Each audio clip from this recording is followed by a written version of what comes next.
for near. Sabihin niyo near. Near. Panginoon, I will come near to you. Sabihin niyo, Lord, I will come near to you. And you be near to me always. Parang hindi nyo naintindihan yun na.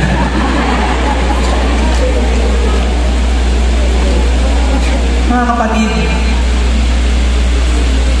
sa lahat ng pagkakataon, isa lamang na ating kailangan gawin, lumapit tayo sa ating Panginoon. Sa mga pagkakataon na dumaraan tayo sa mga pagsubok, lumapit ka sa Panginoon. Sa pagkakataon na lungkot ang nararanasan mo sa saglit na iyon, lumapit ka sa Panginoon. Hindi ka bibigyan ng ating Panginoong Jesucristo. Kahit gaano pa makasalanan tayo, kahit ikaw kapatid na nagdadalawang isip ngayon dahil sa bigat,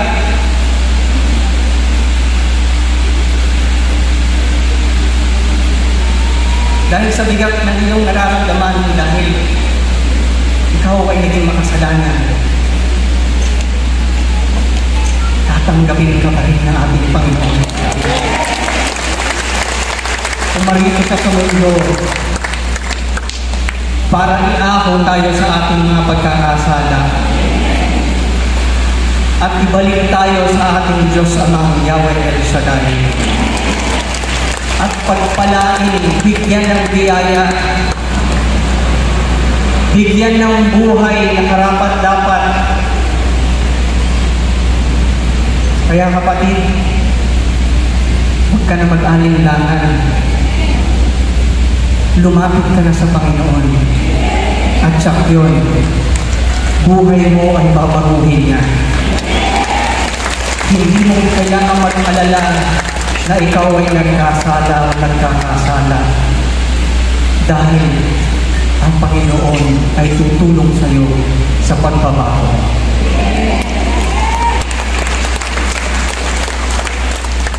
Our third song, I Will Celebrate.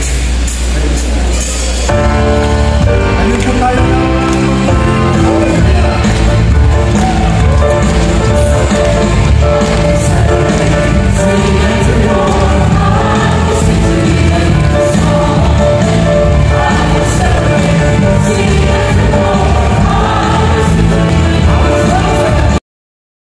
Said to Jairus, don't be afraid. Just believe and she will be healed. Natatandaan niyo ba ang istorya ni Jairus? Siya po ay isang namumulong sa sinagoga. Dumating ang pagkakataon na siya po ay nadala ng takot para sa kanyang anak na babae na naghihingalo at mamamatay. Napalitaan niya naroon ng ating Panginoong Jesucristo at nagmamadali siyang pumunta. Lumapit siya sa Panginoon at nagsabi, Panginoon,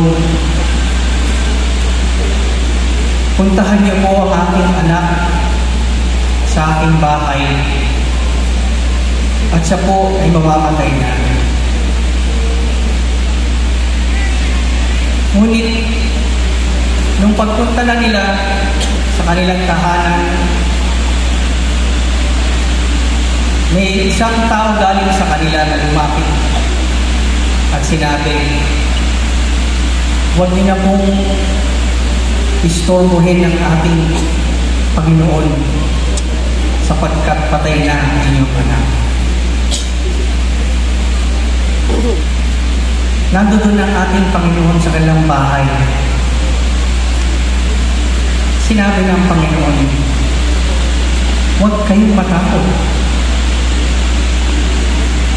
Hindi papatay ang iyong anak. Natutulog lamang siya. Tinawanan pa siya ng mga tao. Ngunit anong ginawa ng Panginoon? Sabi ng Panginoon, bumangon ka. At muling nabuhay ang anak ni Jairus.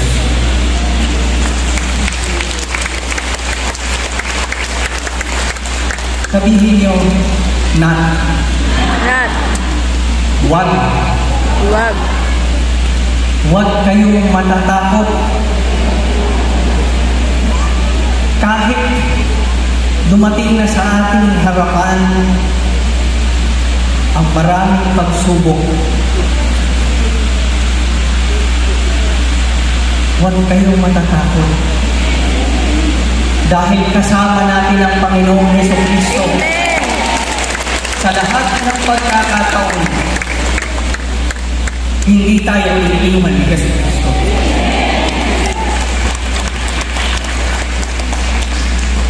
Gusto niyo ng kwento? Gusto niyo ba talaga ng kwento?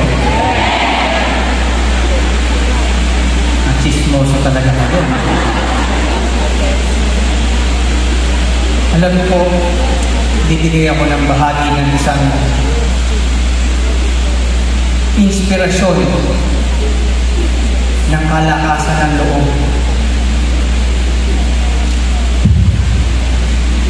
Sa mga panahon ngayon, nakikita niyo po ang ating pulong lingkod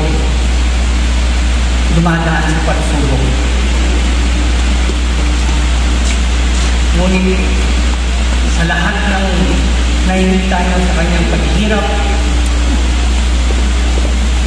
hindi mo nakikita sumusuko ang ating pulong lingkod. Bagamat lalo pang naglalakas loob, tumatawag sa ating Panginoon, Panginoon, padalhin niyo ko.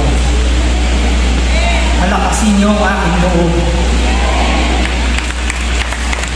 Dahil ang sultaan ng ating pulong lingkod sa Panginoon, hindi niya po ito sisirain. Ang pangako niya, I will serve the Lord. For me and my house will serve the Lord no matter what.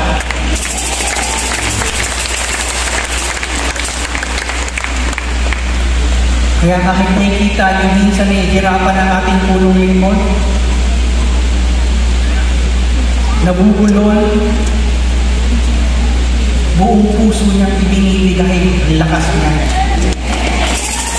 Hindi para sa atin o hindi para sa Panginoon. Ang Panginoon ang kanyang pinagsisilbihan. Ipinamamahagi ang mabuting balita. Ang mabuting balita nagbibigay sa atin ng kaligtasan. Nagbibigay sa atin ng kalakasan. Nagbibigay sa atin ng kagalingan sa anumang ating nararamdaman. Kaya don't be afraid, brothers and sisters. When fear strikes you, strike back. Strike back with prayer to our Lord Jesus Christ.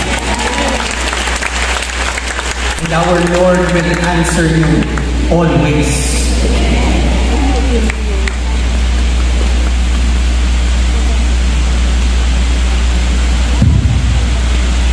Ang ating ikalawang kanta, We Will Grow.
generation has come.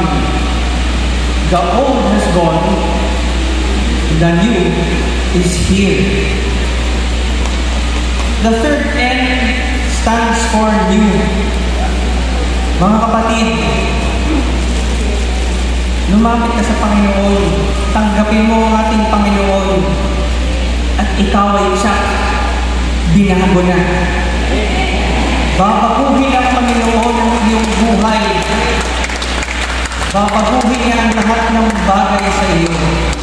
Lumapit ka lang sa Kanya. Pero, may kariya. Para tayo ay maging bago nilalang sa Espiritu.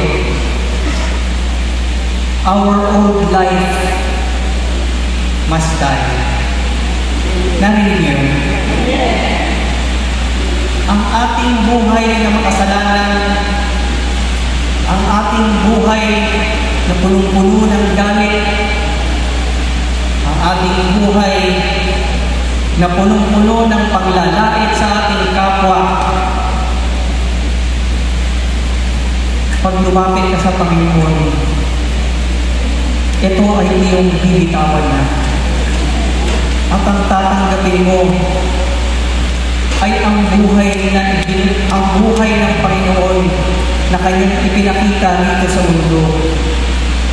Kung paano siya namuhay dito,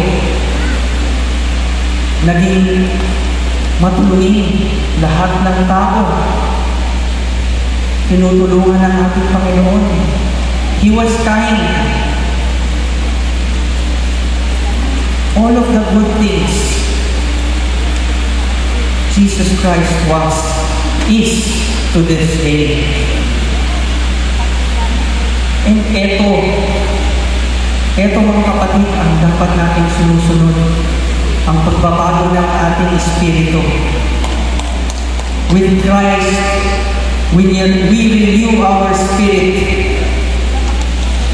We become righteous people for our God, Yahweh El Shaddai.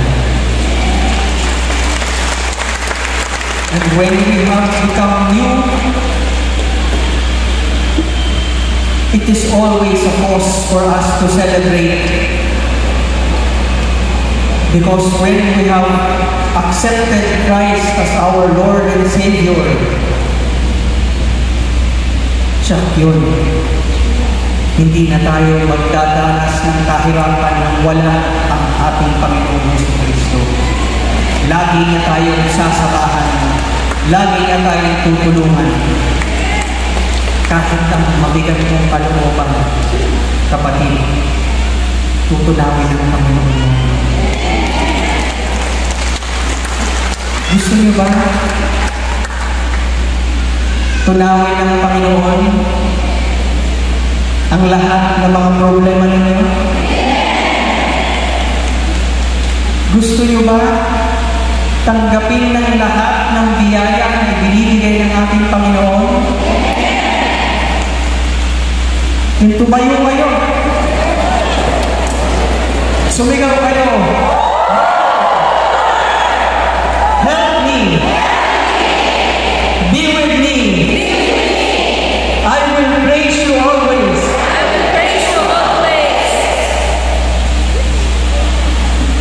Taas natin ang ating mga prayer request. Tubig, asin, lahat ng ating mga dala-dalahin by which we must be saved. Narinig ba ninyo mga kapatid? Ang ating ikaapat na N stands for name. There is no other name but the name of our Lord Jesus Christ. Only through Him we are saved from our sins. Only through Him may we come to our Lord God, Yahweh El Shaddai. Mga kapatid, meron pa ba kayong ibang pangalan na hahanapin para tumulong sa inyo? Ano lang ang pangalan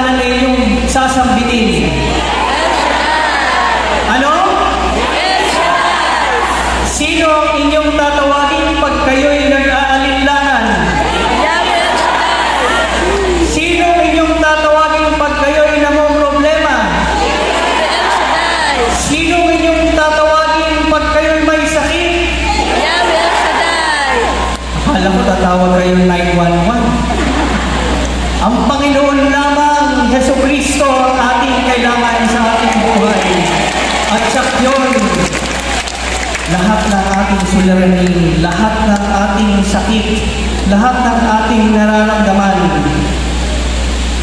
inalis na sa atin ng ating Panginoon. Ngayon mga kapatid, nais ko lamang humiling sa inyo na ako'y sabayan sa isang maikling panalangin. Huwag kayong mag-alala, maikling lang ito. Excited na ba kayong mag-uwian? Ito po ay panalangin para sa ating punong lingkod. Kaya kami po magpapamilya ay laging humihiling sa inyo ng mga panalangin upang ating punong lingkod ay lalong lumakas ang kanyang kalooban pagamat ngayon kanyang pinagtitibay ang kanyang loob dahil sa kanyang nararamdaman, hindi bibitaw ang ating punong lingkod sa atin. Through your prayers, brothers and sisters, through our prayers, alam natin, tatanggapin at tinanggap na ng ating punong lingkod ang kagalingan. Kaya itaas natin ang ating mga kamay at tayo'y tumungo at manalangin. Panginoong Diyos, Yahweh El Shaddai,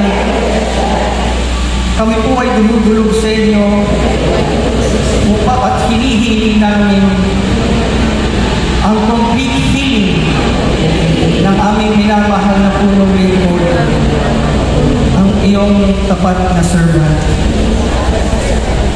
Panginoon, sa lahat ng kanyang dinadanas, bigyan niyo pa siya ng kalakasan ng loob.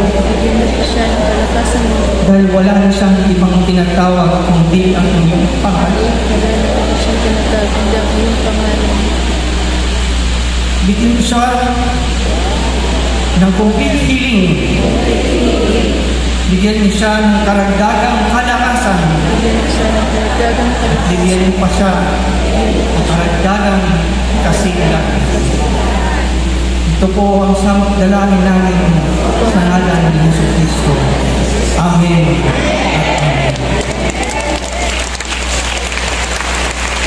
Anong gusto ninyong tanggapin? Isigaw ngayong gabi. Ha? Ito, pakinggan ninyo ang aking sasabihin, ha? Sabihin niyo, I will not fear.